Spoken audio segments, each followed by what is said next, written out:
Today's episode is brought to you by the Tax Defense Group. Due to the global pandemic, the deadline to file your taxes for 2019 was pushed back to July 15, 2020. If you haven't filed for 19 yet, there's good news. The Tax Defense Group can e-file your taxes for you. The process is quick, and for millions of people, you'll get money back. Call the Tax Defense Group today at 800-850-7973 to get started. That number again is 800-850-7973, and you can visit them online at thetaxdefensegroup.com. Today's episode is also brought to you by Writer Junkie. Are you thinking about starting a business or a side hustle? Writer Junkie offers website development, content writing, and SEO services for businesses. Call Writer Junkie today at 805-587-7966, and you can visit them online at writerjunkie.com.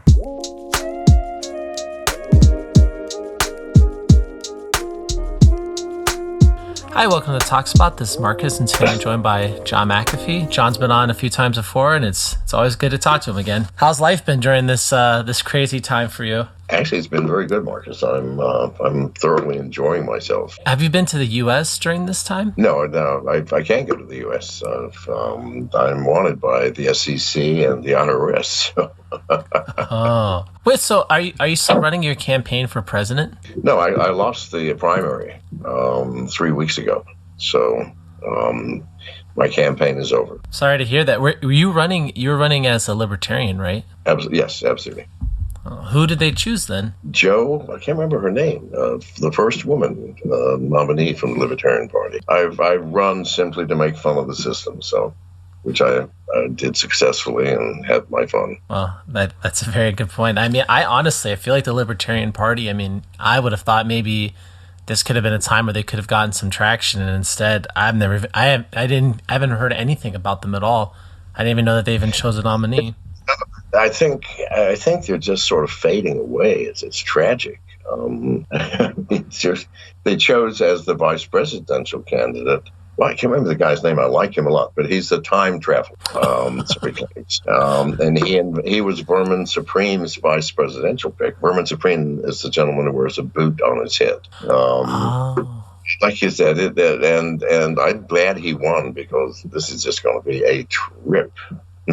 Yeah. Wait, so the time traveler guy, is that the guy that alleges that? No, he goes to the future and comes back and reports on what's happening.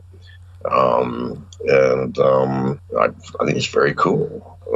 I've learned a lot about the future this way. Do you think time travel is possible?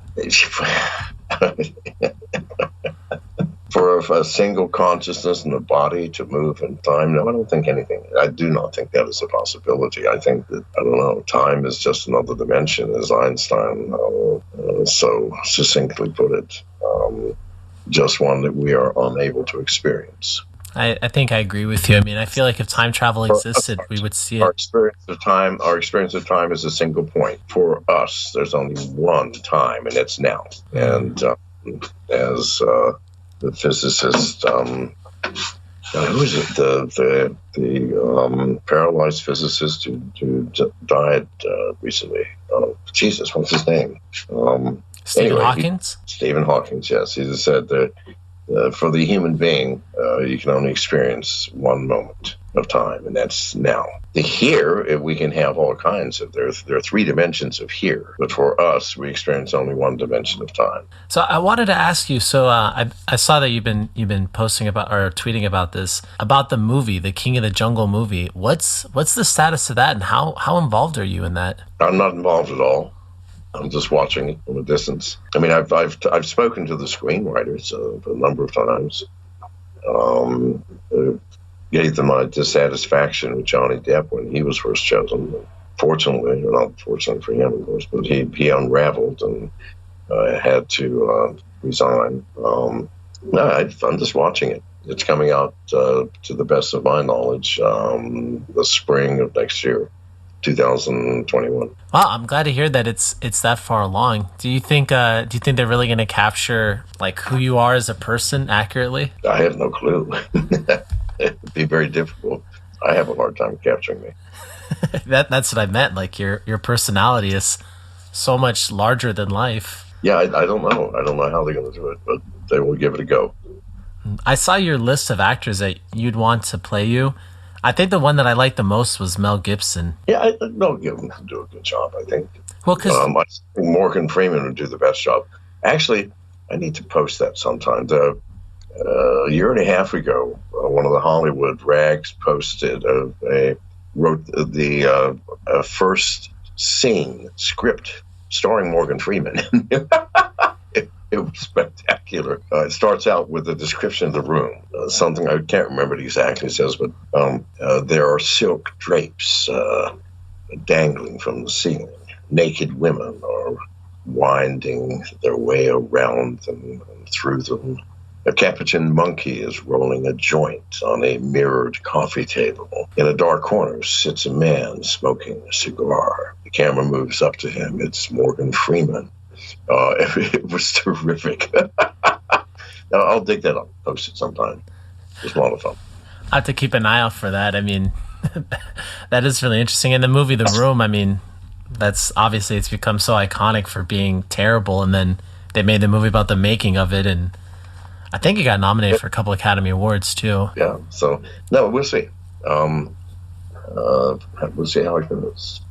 Yeah, well, definitely, I'll keep an eye out for it. And it's interesting the name of the title too, because it kind of reminds me a little bit of the whole Tiger King thing going on. I guess that was probably bigger, probably back in April. This is going to be more like Colonel Kurtz from Heart of Darkness, I fear. That's the type of King of the Jungle they're talking about. Okay. Yeah, no, I definitely, I can't wait to watch it. I'm sure it's going to be really fascinating. I wanted to ask you about Ghost. So, what is this? Is this a new cryptocurrency or? Yeah, well, it's a proof of stake coin. We've been working on it for a long time. It's been on the test net for many months. Just went live last week on the main net, and it's up and running fine now. We had a couple of days of glitches, but it's fine now. It's a privacy coin. It's equivalent to Monero, and its privacy may be even better. It has newer features. Monero's a few years old. The advantage is this: I mean, Monero and all other privacy coins are well, Monero is certainly the best. The problem is you ever want to get out of Monero, you have to do the exchange on a centralized exchange. Every centralized exchange requires that you identify yourself. Some of them require documentation. They want your driver's license or a passport, your bank information. So at that point, you've lost your privacy. Then, a government can come in and say, here's a subpoena. I want to know who that mofo is that had that Monero wallet. All right. And it's over. Ghost runs on distributed exchanges. As well as centralized. You can run on a centralized exchange. In fact, it's being traded on, I think, Coinbase. I don't know. Go to CoinGecko and find out. It's on a few exchanges. But it also runs on the Ghost exchange, which is a distributed, decentralized exchange. What's the advantage of that? Well, decentralized exchanges don't require anything. No information. Don't need your name, address. They don't need your email address, your IP, nothing. You just go on and trade.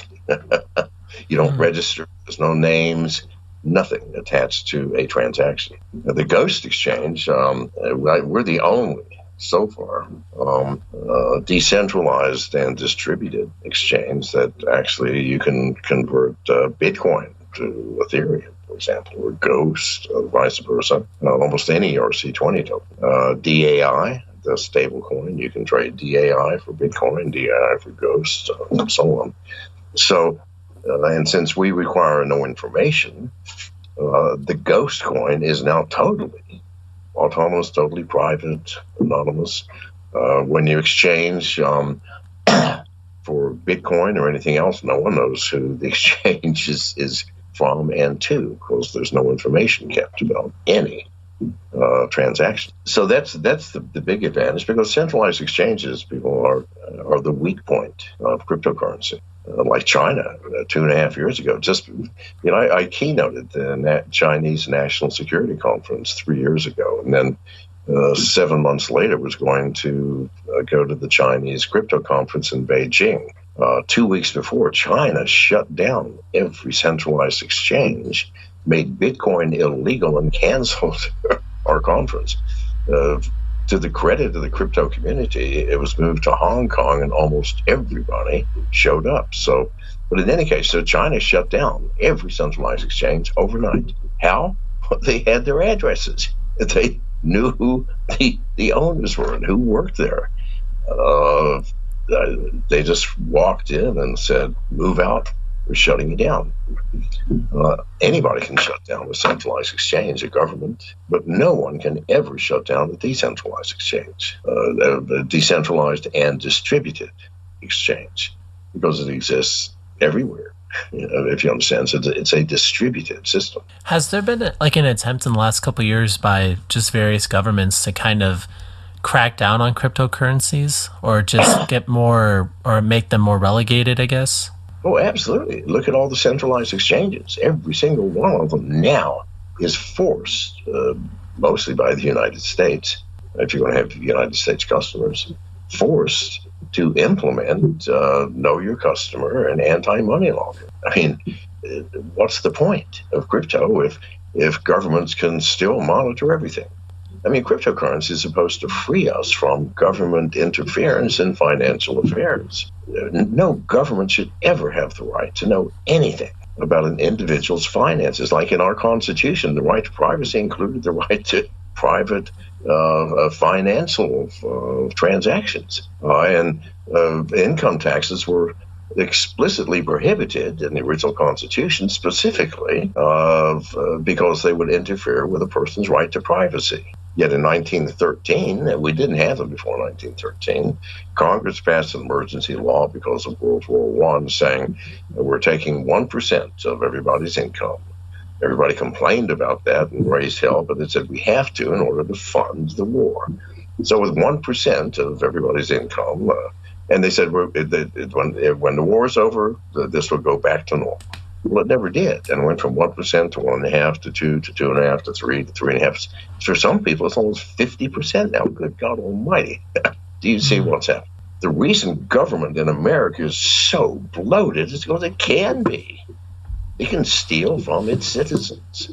Now, cryptocurrency prevents that. People go, well, oh my God, how's the government going to run without taxes? Well, how the hell did it run without taxes before? It did fine. And what about the 67 other countries in the world that have no taxes and they're doing fine? Please, God, you don't need taxes in order to run a country. You need common sense. That's really fascinating. I didn't know 67 countries on the planet don't have taxes, or at least income tax. No, why should they? All those that don't have them are running quite fine. Not a single Middle Eastern country taxes anybody. They're pretty damn wealthy, and they're building all kinds of shit. That's true.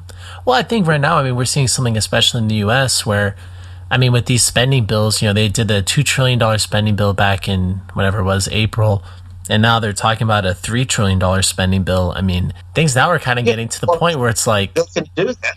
They can do it because they can steal that money from the people. Do you understand? And if you're taking 20%, think about it. That's what, 2.5 months every year you work for the government? That's criminal, people. Criminal. Listen, that's feudalism. What was feudalism? The king had the right to take whatever he wanted up to a certain percent. Some years he'll take 10% of all of your crops. Which made some people starve, by the way. Or if you're a deal in horses, but taking 10% of your horses. Is your 10% of this, 10%? No. That was feudalism, where kings could just take the produce of the people. Now we're back to feudalism again. Only now it's called income tax. There's no difference.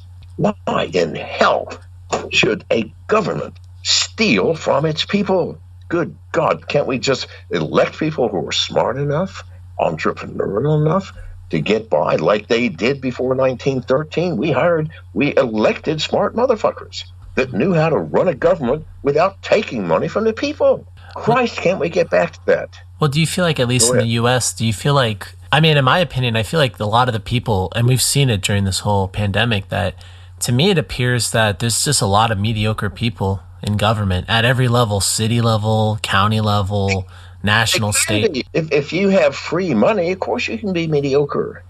If you don't have to make it yourself, of course you can be mediocre. Look at the government back in 1900. Good God, they were smart people, and they figured out how to make money themselves. That's why they were hired. That's why they were. It's the same when you vote for someone, you're hiring them. Do you understand? You're hiring this person for 4 years to do a job.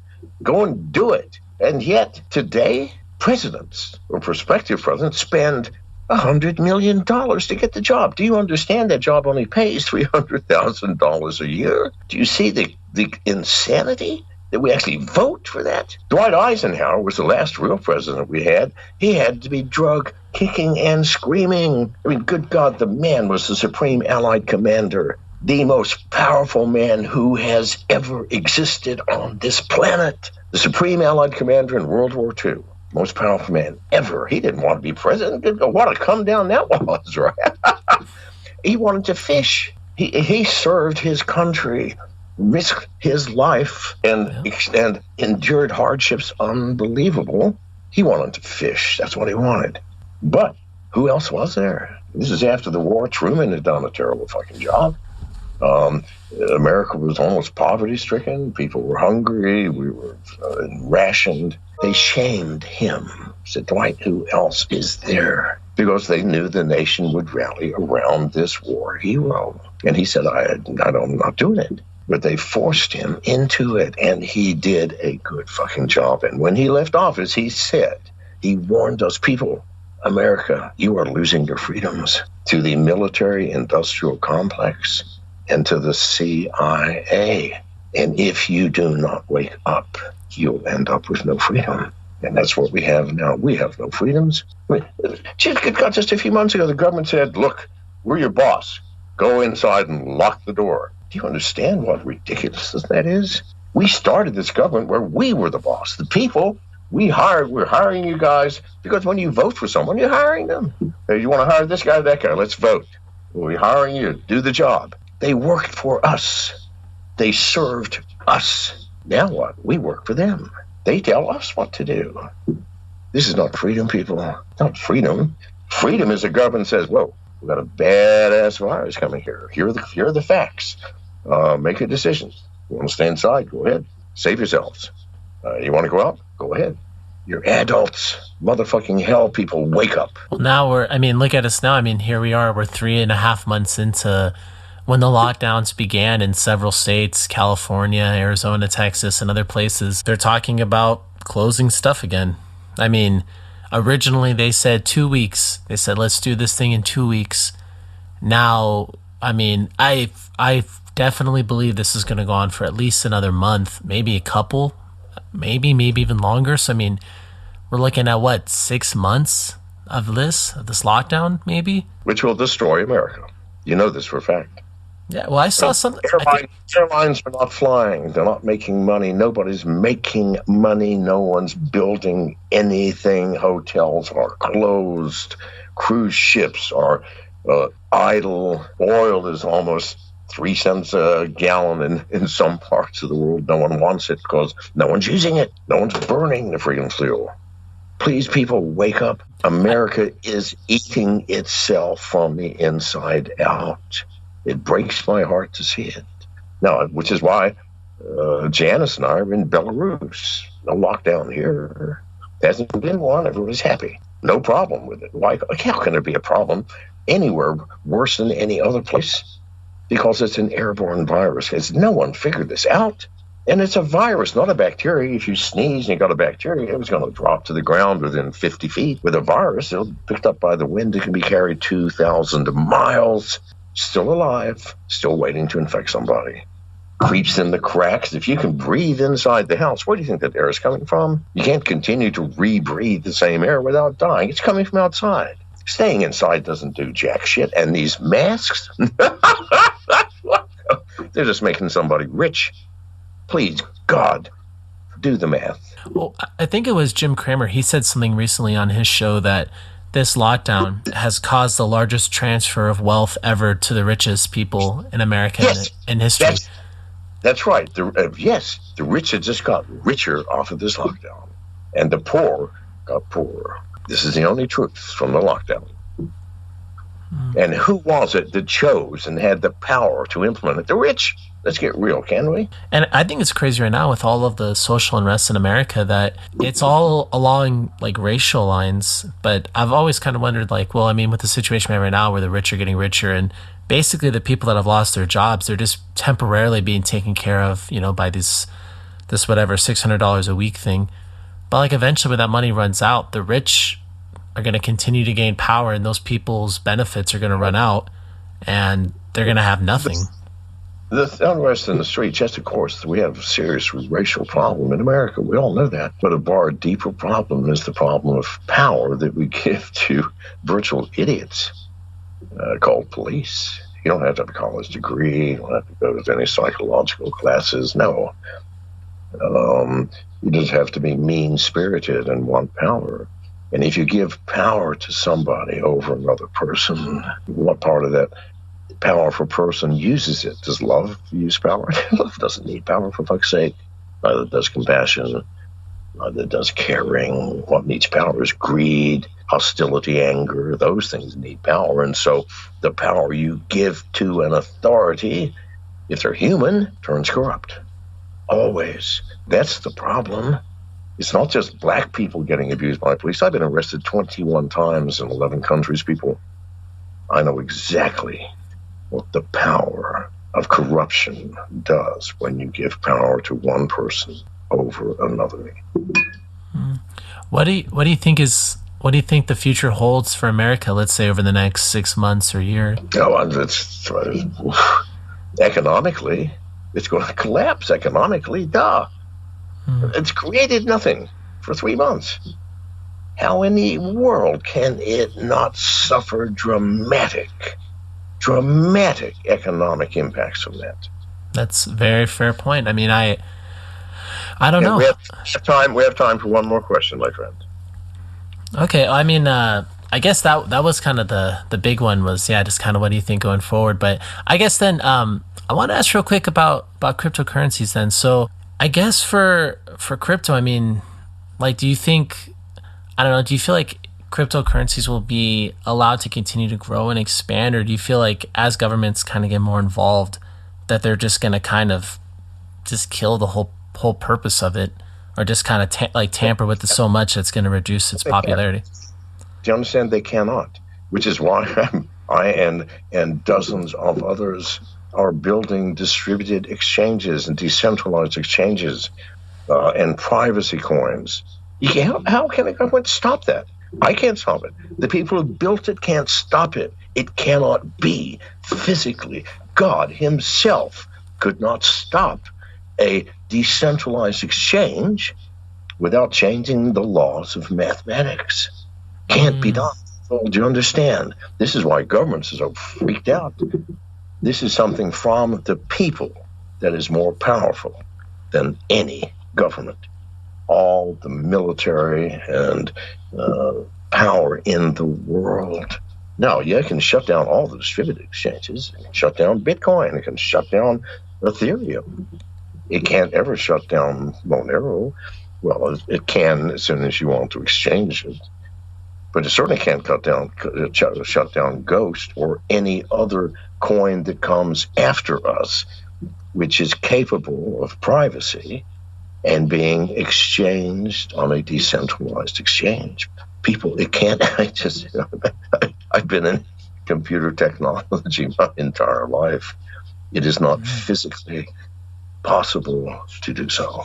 I mean, I hope going in the future, I hope that cryptocurrency, among other aspects, are just, hopefully they can just be components where, normal people can regain a little bit of power back in their world. Like, I feel like right now there's such a power disparity. And hundreds of thousands have already done so. Janice and I do not have a bank account. We do not have a credit card.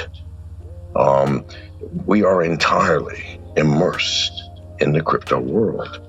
Now, today, there is nothing you cannot buy with crypto. Houses, cars, clothes, shoes, bulletproof vests, food, hookers.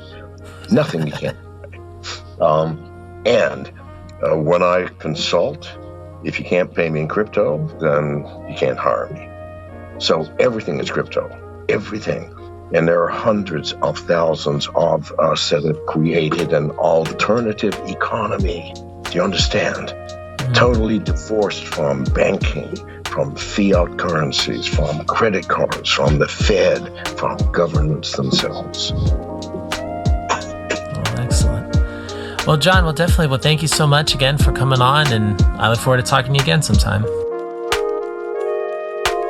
We want to thank today's sponsors again, the Tax Defense Group and Writer Junkie. You can contact the Tax Defense Group at 800-850-7973, and Writer Junkie's phone number again was 805-587-7966.